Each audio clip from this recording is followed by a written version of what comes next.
I was going to say, I just remember the point I was going to make. The point I was going to make is in continuation of what Pankaj said about having to create this infrastructure, or to really um, to really actually kill your metaphor to squeeze the last drop out of it. We probably invented the Chinese chip, and now we need to create the mobile in the market, where the infrastructure will become that place which is cheap and available. And for that to happen, I mean, a lot of people have been celebrating Ship of Theseus as a certain case study, which I think it is. Which we are very glad that it became, and I'm really glad that everybody came on board. I mean, the amount of resources that were involved in engaged in making Ship of Theseus happen were humongous in terms of the kind of people who were involved, the kind of if you start looking at the opportunity costs involved, Soham Shah leaving 2 years of his work and working on Ship of Theseus, Pankaj and I working on it, our entire team working on it, and then after that, Kiran Rao presenting it for 7 months, working on it full time to make sure that the film reaches out to the audience. With that, using the infrastructure that is available to Kiran's friends, to Amir, or to other friends, to Shekhar Kapoor or to Anurag, infrastructure that each one of them have developed and made a relationship with over a long period of time. All of that was put as a bridge for Ship of Theseus to reach out to the audience. And after all of that, Ship of Theseus is running in its 5th week right now in its limited release in select theaters, and a lot of people are calling it a huge success, a case study, which I think it is in a way. But at the same time, I feel that this infrastructure that is allowed for this to happen is also the one that is also binding it, really. It's also caging it because I feel that the audience for a film like Ship of Theseus is much more Wider, much wider than the number of people who have actually seen the film so far. So for me, of course, I'm very glad, I'm extremely thankful, I'm extremely grateful that this happened. But a part of me, and I'm saying this for the first time in a public forum, because till now we've only been enthusing about how grateful and how happy we are about the film's success. But I need to say this, I need to put this out, that a part of me is a little slightly disappointed also that a classical film like Ship of Thieves, it's a very classical film if you look at it. There is a very straightforward narrative. It's a simple parable. The cinematography is. Of course, it's all contemporary, but the philosophy of aesthetic is classical. The cinematography attempts at creating a certain realism, at creating a certain environment, a certain atmosphere, a certain experience that will be beautiful for the audience. The writing attempts at creating a certain narrative that is at the end accessible, that is at the end an invitation for further inquiry, further investigation in the film. There are structures, there are conflicts, there are characters, there are graphs, in a true sense of the word. Of course, it's contemporary, but at the same time, it's also a very classical film in that sense. Because I'm talking on a panel that also has Bedo and Q on it. And as Bedo said, that all of us are right now being clubbed together in a certain, which is good, which I feel very proud of. I feel very happy that that I belong in an environment where there are people like Q and Bedo. But at the same time, our approaches are different.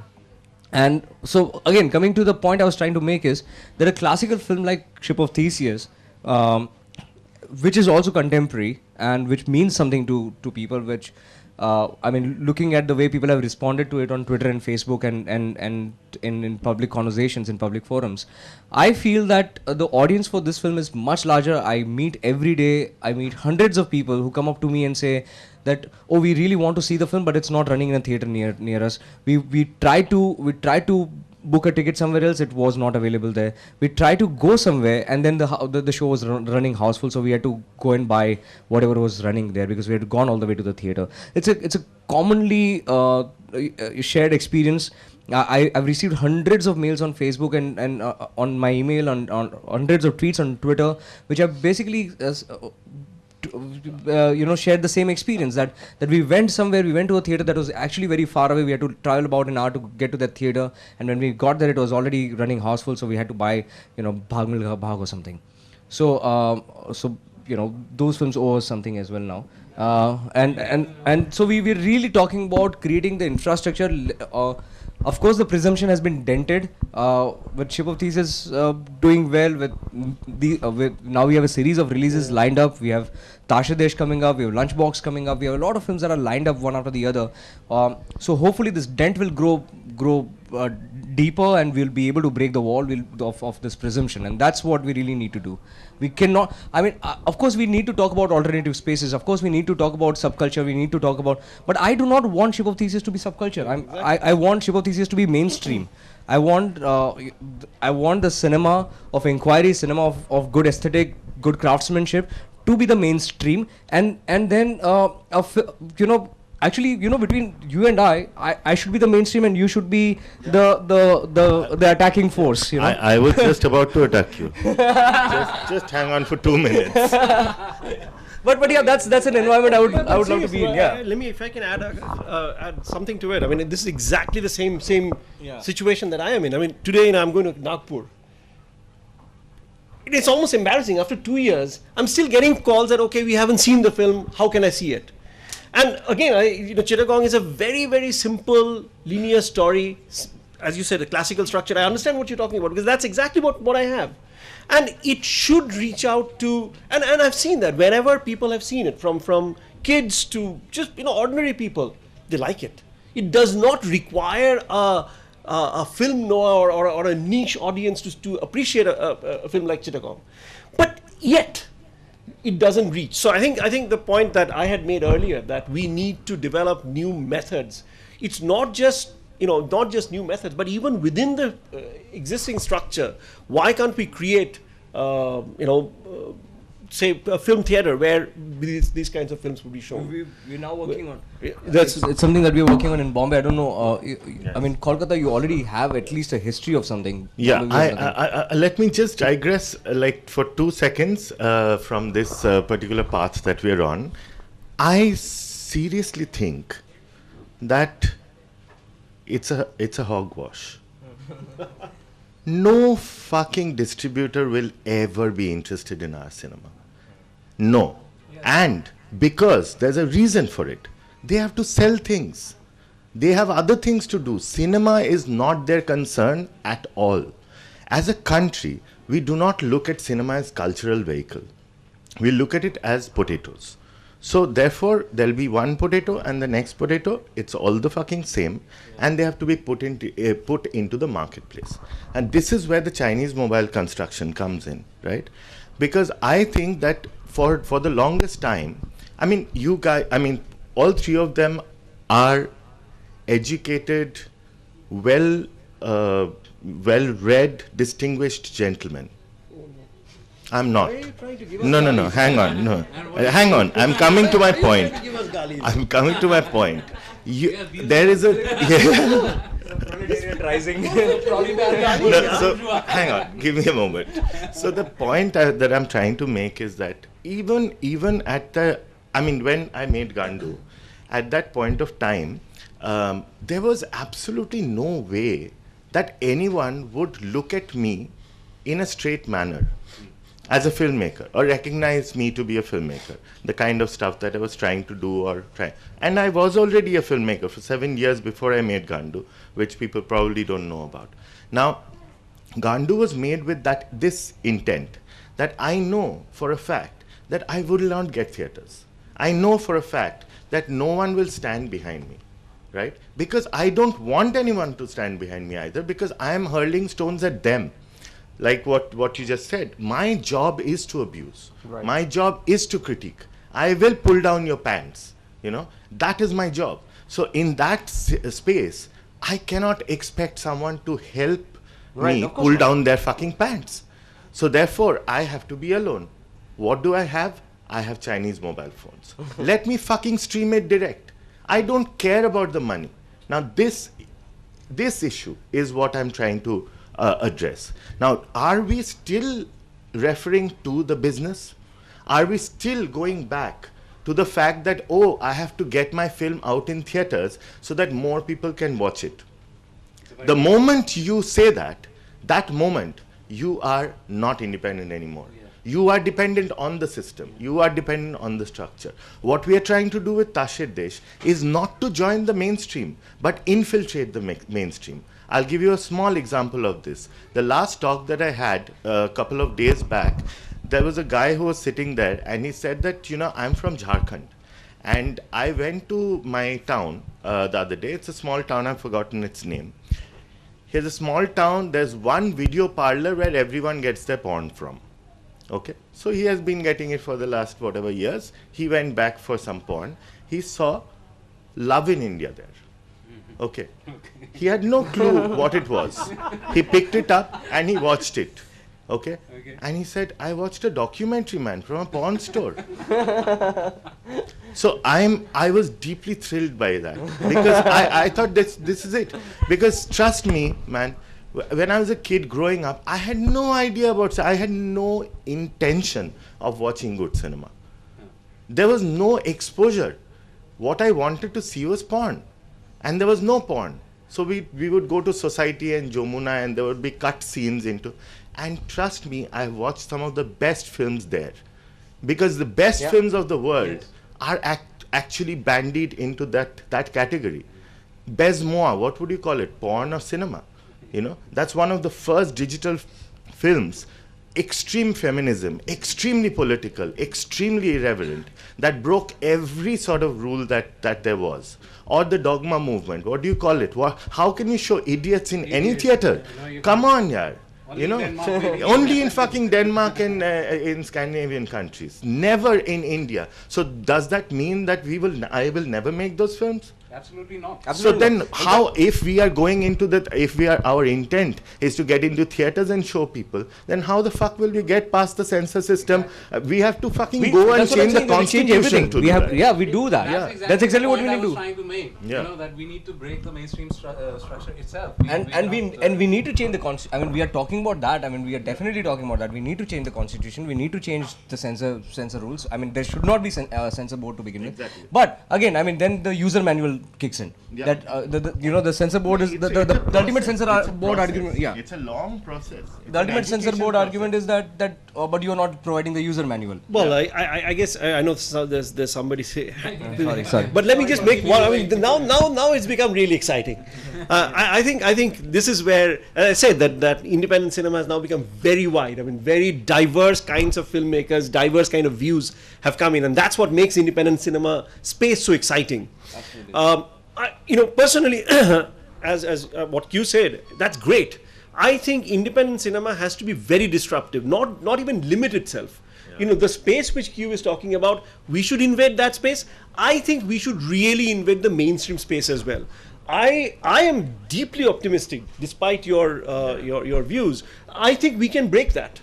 I mean, I think if we can break that, that will reach a segment of audience. Today, I mean, there is no reason why, the large number of films that I can talk about, some of which are sitting in the shelves and have not been released, as well as films like yours, films like mine, and many others. Why, millions of people should not see it? Exactly. Why shouldn't Gandu release in theaters? Yeah. Yeah. Well, what if there was an infrastructure? What if we create a cultural environment where people are okay with extreme and radical ideas? I'll be being very old by then, doddering. Well, but that's what I'm saying. That I don't think everything can be painted with one brush. Let there be different kinds of segments. Yeah, exactly. That's, I think. But in developing niche. that's exactly. So in each segment, we should go as mainstream as possible. The point I was trying to make is that as independent cinema, as makers, at least I don't want to be, bracketed as a parallel cinema, as a third cinema, as something separate from everybody. Yeah. I want to penetrate the mainstream because film as a mechanism which can, which is appreciated by the largest number of people. There is no reason for us to leave that audience out. Absolutely. I think we should be like Chennai Express. We should aim for 200 crores. No, I mean, I'll just butt in here. While see, the 100 crore bracket is what we were also joking about it yesterday. That I think is a trap. Yeah. I really think it's a trap because I will not agree with you on this. We choose to disagree, but at this, I mean, while this penetration that you're talking about, infiltration, Gandu has been seen by more than 1.5 million people in India. That's mainstream, dude. Absolutely. I'm not saying Okay, it's not. I haven't got a single rupee from that. But that's not unfortunate. It's great. I agree with the penetration. I agree with penetration. I just disagree with the form and the way you would then exploit that penetration. Absolutely. Absolutely. Again, I mean, that's where I think we would disagree because I think It's a very complex. Yes, thing. absolutely. The point I'm making is that 10 years ago nobody thought that independent cinema could be produced. Seriously, you think about it. 10 years ago, if you said a film like Ship of Theseus, Gandu, Tasher Desh, Chittagong would be made, people would say, forget it. No, but that's not really true because you've had English August. You've had the first Kaizad Gustad films. Sure. Those were sort of Very outside few. of very few. However, they were funded. They were actually well distributed at that time because no one had a clue. They were like, okay, cool stuff. है थोड़ा सा urban है चलो लगा देते हैं That is where it began. That's So where I it think began. the point I'm making is that Ritik Ghatak's Ajantrik and Porosh Pator, they were also very experimental and at that time it was, and they were super flop in halls. Yeah. So this thing happened all that. No, but I think that's a fundamental point we're making. I think that there is a difference between today's independent cinema from the parallel cinema and the art cinema of say 60s and 70s. The time that a filmmaker or an artist of the past took to because we are also living in exponential times. We're living in a time when culture, politics, society, technology, everything is evolving exponentially, which means that the 6 months or the 8 months that it took for Ship of Theseus to have reached out the first few hundred people and then reached out to the next bunch of 100,000 people that it did, that period, that 8 months, used to be about 3 decades ago. That used to be a decade. So the fact that Ritik Ghatak is a name that everyone is aware of today and is consumed as a commodity, as a name. The fact that that some of the greatest of thinkers and artists and filmmakers and philosophers are consumed as commodities over a long period of time, that the time is constantly shrinking. So the 8 months that it took for Ship of Theseus and for us to get here is equivalent to about 3 decades in Van Gogh's period. So because the time of consumption of information is constantly shrinking. So that's why we are more optimistic. That's why it's possible for us to have this conversation where we are thinking that we might be able to build an infrastructure. I think media can play a great role for us to be enlightened. Media is us. To see this because Everything is us. Media is us. Audience is us. I went to see Ship of Theseus through media. Right. Of course. I mean, everything is us. Many of my friends, they couldn't see because of that inconvenience. It's not open anymore. Right. So we are basically, the conversation we are having right now is about shrinking that period. I mean, Gandu, as he said, everyone has downloaded Gandu on torrent. There is nobody I know who has not heard of or tried to see at least a couple of scenes of Gandu.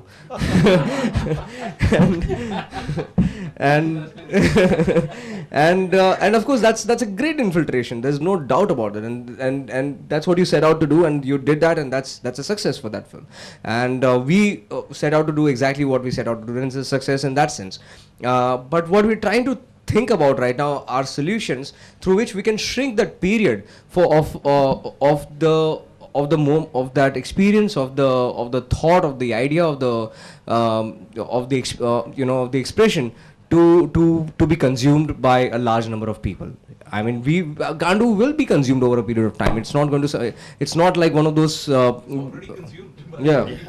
Yeah, and it's going to keep staying alive. It's going to continue meaning something to a generation, to people at a certain point in their life. Similarly, Ship of Theseus is going to continue to mean something to people at a certain point in a certain experience in their life, and that's going to continue for a very long time. I mean, we might be wrong in we might be conceited in making this assumption, but I think it won't be completely wrong to make that assumption also. We can fairly assume that, and as compared to something that was a hit, there was a hit, say, a year ago, 2 years ago. I don't remember a single film that was a hit 2 years ago. I mean, I can. If I knew, I would have thrown some names and asked, done a round of. One of the first best films of the last few years, Sing is King. Don't miss it. I don't remember it. Nobody remembers. I mean, who remembers and who cares? Like, who's going to ever going to see it again? So and that probably is even a film that has somehow made a mark like Chickenpox, but it's like left some mark like some kind of a infection. But there are films that are considered like hits, like Friday hits, weekend hits, and I've never heard of the names, let alone have bothered to see them. So of course, I mean, that's one thing that we are not even interested in. What we are interested in is trying to shrink this period of creating the culture that we are producing, and that culture reaching out to people. And why is it that it's relevant? I mean, let's also have that conversation at some point. I don't know, we should throw the forum open. Yeah. But yeah.